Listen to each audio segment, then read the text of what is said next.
বান্ধৱীসকল, কি খবৰ আপোনালোকৰ? আশা কৰোঁ সকলোৰে ভাল।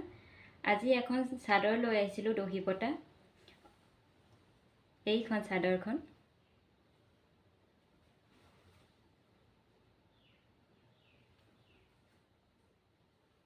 অতি সহজ পদ্ধতিৰে কেনেকৈনো চাদৰত দহি বাটিব পাৰি বলকচোন চাওঁ। এইখন চাদৰত মই দহি বাটিম। এনেদৰে সূতাবিলাক খুৱাই লৈছোঁ। এইখিনি হ'ল সূতা দহি বাটিবলৈ লোৱা।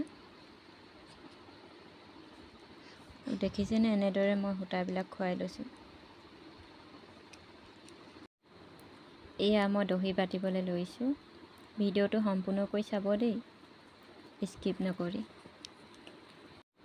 অতি কম সময়ৰ ভিতৰতে অতি সহজতে আপোনালোকে এখন চাদৰত দহি বাটিব পাৰিব।